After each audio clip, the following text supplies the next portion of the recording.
दो बेटियों वाली बहू पार्ट 2। आ गई मनहूस अपनी दोनों बेटियों को लेकर। पता नहीं क्या सोचकर बेटी पर बेटी पैदा करी है इसने। गुड़िया बेटा, तुम यहाँ बैठकर आराम से खाना खाओ जब तक मैं तुम्हारी छोटी बहन को दूध पिला देती हूँ। माँ, अब जल्दी से छोटी को दूध पिला दो, मुझे स्कूल के लिए लेट हो रहा है। अब गुड़िया खाना खाने लगती है। परी के पास उसकी बेटी के साथ घर के भी काम थे, जिस वजह से वो गुड़िया को स्कूल छोड़ने के लिए नहीं जा पाती। माँ, क्या कर रही हो? जल्दी चलो ना, स्कूल के लिए लेट हो रहा है। आज फिर मुझे स्कूल में डांट पड़ेगी। हाँ हाँ गुड़िया बेटा, बस 5 मिनट और, तुम्हारी दादी को नाश्ता दे दूँ फिर चलते हैं। परी घर के कामों में लगी थी और नितिन ऑफिस के लिए निकल रहा था। अपने पिता को ऑफिस जाता देख अब गुड़िया अपने पिता के पास जाती है। पापा, मैं स्कूल के लिए लेट हो गई हूँ, आज आप मुझे छोड़ दो, माँ घर के कामों में बिजी है। मेरे पास फालतू का समय नहीं है, अपनी माँ से बोलो। और अगर उसके पास तुम्हारे लिए वक्त नहीं है तो तुम्हें स्कूल भेजना बंद कर दे। इस तरह से नितिन गुड़िया को वहीं छोड़कर ऑफिस चला जाता है। लेट होने की वजह से आज गुड़िया स्कूल नहीं जा पाती। अब इसी तरह से कुछ दिन बीत जाते हैं। परी के ऊपर घर की और अपनी दोनों बेटियों की जिम्मेदारी इतनी ज़्यादा थी कि वो गुड़िया पर सही से ध्यान नहीं दे पाती और गुड़िया फेल हो जाती है। नमस्कार दोस्तों, आगे बढ़ने से पहले मैं आपको सबसे ट्रस्टेड ब्रांड लोटस 365 के बारे में बताना चाहता हूँ, जिसके ब्रांड एम्बेसडर काजल अग्रवाल, नवाजुद्दीन सिद्दीकी, उर्वशी राउटेला है। ये सबसे पुरानी गेमिंग कंपनी में से एक है जो 2015 से भारत में एक्टिव है। यहाँ आपको क्रिकेट, फुटबॉल, टेनिस आदि के अपडेट मिलते हैं। आप यहाँ 1000 प्लस लाइव गेम्स भी खेल सकते हैं और अमेजिंग रिवॉर्ड्स जीत सकते हैं। इस प्लेटफॉर्म पर आपको बेस्ट ऑफर्स और प्रमोशंस भी मिलते हैं। साथ ही सबसे अच्छी बात यह है कि इसमें 7 1-to-1 कस्टमर सपोर्ट है। तो आप किसका इंतजार कर रहे हैं? अभी खेलें और iPhone 13, royal Enfield, Samsung Galaxy S22 ultra जैसे एक्साइटिंग गिव अवेज के साथ बोनस ऑफर का लाभ उठाएं। गुड़िया, तुम एग्ज़ाम में फेल हो गई। तुम जानती हो ना मैं कितनी मेहनत से तुम्हें पढ़ा रही हूँ। सबके खिलाफ जाकर तुम्हारी दादी और तुम्हारे पिता तो चाहते भी नहीं कि तुम पढ़ाई करो, फिर भी मैं सबसे लड़कर तुम्हारे लिए इतना सब कुछ कर रही हूँ और तुम फेल हो गई। माँ, मुझे माफ़ कर दो, पर स्कूल की इतनी ज़्यादा छुट्टी हो जाती है कि मेरा सिलेबस पीछे रह जाता है। बहाने बनाना बंद करो, मैं कल ही तुम्हारी टीचर से जाकर बात करूँगी। अगले दिन परी समय निकालकर अपनी छोटी सी बेटी के साथ गुड़िया के स्कूल जाती है, जहाँ वो उसके प्रिंसिपल से बात करती है। अब बेकार ही गुड़िया पर नाराज़ हो रही हैं। आपकी बेटी बहुत होनहार है, बस उसे थोड़ा टाइम दीजिए, ट्यूशन लगवाइए और थोड़ी छुट्टी कम करवाइए। अगर ऐसे ही चलता रहा तो वो पढ़ाई नहीं कर पाएगी। आई होप आप समझ रही होंगी कि मैं आपसे क्या कहना चाह रही हूँ। जी मैडम, मैं समझ गई कि आप क्या कहना चाहती हैं। गलती मेरी ही है, मैं ही अपनी बेटी पर ध्यान नहीं दे पा रही। परी गुड़िया की कंप्लेंट करने के लिए गई तो थी, पर प्रिंसिपल परी को ही कुछ अच्छी बातें समझा देती हैं। कुछ देर बाद परी अपनी दोनों बेटियों के साथ घर आती है, जहाँ वो देखती है कि पूरा घर फैला पड़ा है। घर इतना गंदा कैसे हो गया? मैं तो घर की अच्छे से सफाई करके गई थी। बहू, इस घर में इंसान रहते हैं और जिस घर में इंसान रहते हैं ना, वो घर बार बार गंदा भी होता है। मैं समझ गई माँ जी, ये सब आपका काम है ताकि मैं अपनी बेटी पर ध्यान ना दे सकूं। भला मैं ऐसा क्यों चाहूँगी कि तू अपनी बेटियों पर ध्यान ना दे? हाँ, बल्कि मैं तो चाहती हूँ कि तू अपनी बेटी पर ध्यान दे। और देख, तेरी बेटी बड़ी हो गई है, अब उसे स्कूल भेजना बंद करके घर के काम सिखा। वैसे भी फेल हो गई है ये। माँ जी, ये आपकी गलत फहमी है। मैं अपनी दोनों बेटियों में से किसी से भी घर का काम नहीं करवाऊंगी और मैं अब अपनी दोनों ही बेटियों पर ध्यान दूंगी, चाहे ये घर इस तरह से बिखरा ही क्यों ना रहे। इतना बोलकर परी अपनी दोनों बेटियों के साथ अंदर चली जाती है।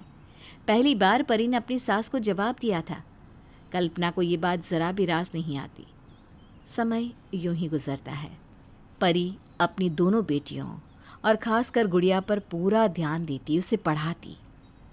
माँ, तुम मुझे ट्यूशन लगा दो ना, मैं ट्यूशन चली जाऊँगी तो तुम्हारा काम थोड़ा हल्का हो जाएगा।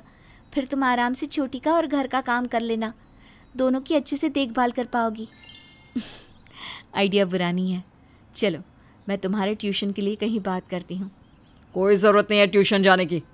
मैं तो कहता हूँ कि पढ़ाई भी बंद कर दो अगर इतना ही शौक है अपनी बेटी को पढ़ाने का तो अपने पैसे उसे पढ़ाओ। मेरे पास तुम्हारी दोनों बेटियों के लिए पैसा नहीं है। ये सब कुछ क्या है? आप हर समय हमारी बेटियों को सिर्फ मेरी बेटी क्यों कहते हैं? ये आपकी भी तो बेटियां हैं। मैं इन दोनों को अपनी बेटियां नहीं मानता, समझी तुम? अगर तुम्हें अपनी बेटियों को पढ़ाने लिखाने का इतना ही शौक है तो खुद मेहनत करो। इन दोनों के लिए मेरे पास पैसे नहीं हैं। इस तरह से नितिन अब परी को पैसे देना भी बंद कर देता है ताकि परी अपनी बेटियों की पढ़ाई पर खर्च ना कर सके। अपने ससुराल वालों का ऐसा बर्ताव देखकर परी को बहुत बुरा लगता है। बहुत हो गया, अगर मैं इसी तरह से चुप रही तो ये लोग मेरी बेटियों को जीते जी मार देंगे। अब मुझे बगावत करनी होगी, मुझे अपनी बेटियों के लिए लड़ना होगा। अब मैं खुद मेहनत करूँगी और अपनी दोनों बेटियों की परवरिश भी। अब परी खुद काम करने की ठान लेती है और नौकरी की तलाश में बाहर जाती है। बहुत जल्द परी को एक दुकान पर नौकरी मिल जाती है। अब परी अगले दिन गुड़िया को स्कूल भेजकर खुद दुकान पर चली जाती है और शाम को अपनी दोनों बेटी के साथ घर आती है। आ गई? अपनी बेटियों के साथ कहाँ गई थी? हैं? मेरे बेटे के पैसे उड़ाने? मुझे अब आपके या आपके बेटे के पैसे नहीं चाहिए, मैंने नौकरी ढूंढ ली है। अच्छा, तो अब तो नौकरी करेगी और घर कौन संभालेगा? ये घर आपका है, आप संभालिए। चलो बेटा। इतना बोलकर परी वहाँ से चली जाती है। कुछ देर बाद नितिन घर आता है और कल्पना सारी बात नितिन को बताती है। परी, मैं ये सब कुछ क्या सुन रहा हूँ? तुम नौकरी करने वाली हो? तुमने किससे पूछकर ये नौकरी की तलाश की? मुझे किसी से पूछने की कोई ज़रूरत नहीं है। मैंने ये फैसला अपनी दोनों बेटियों के लिए लिया है क्योंकि आप दोनों तो चाहते हो कि मेरी बेटियां मर जाएं, पर मैं ऐसा नहीं होने दूंगी। ठीक है, अगर तुम्हें नौकरी करनी है और अपनी बेटी को एक ऊंचे मकाम पर ले जाना है तो इस घर से निकल जाओ। इस घर में तुम्हारी या तुम्हारी बेटियों के लिए कोई जगह नहीं है। ठीक है, मुझे मंजूर है, पर मैं अपनी बेटियों का भविष्य बना कर रहूंगी। और एक बात, लड़का हो या लड़की, ये माँ के नहीं आपके हाथ में होता है, पर आपको एक पिता होने का फर्ज ही कहाँ पता है। इस तरह परी अपनी दोनों बेटियों के साथ अपना ससुराल छोड़कर चली जाती है और एक छोटे से किराए के मकान में रहना शुरू कर देती है, जहाँ वो नौकरी करके अपनी दोनों बेटियों का अच्छे से पालन पोषण करती है। देखते ही देखते 20 साल गुजर जाते हैं। इन 20 साल में परी की दोनों बेटियां अपनी माँ के सपनों को पूरा कर लेती है। आज मैं बहुत खुश हूँ। आज मेरी दोनों बेटियों की सरकारी नौकरी लग गई।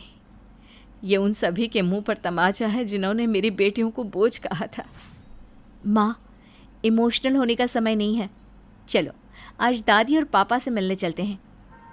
गुड़िया अपनी माँ और बहन के साथ अपनी दादी और पिता से मिलने जाती है, जहाँ वो देखती है कि उसकी दादी की और पिताजी की हालत काफ़ी ख़राब है।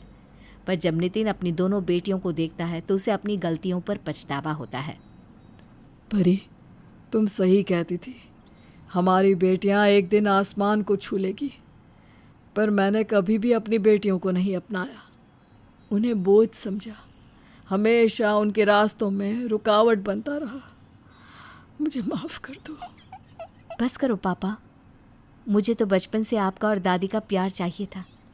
आज आप दोनों ने हमें अपना लिया, हमारे लिए इससे बड़ी खुशी की बात और क्या हो सकती है। इस तरह से नितिन और कल्पना को अपनी गलती का एहसास होता है और एक बार फिर परी अपने ससुराल में अपनी सास, पति और दोनों बेटियों के साथ एक खुशहाल जिंदगी जीती है।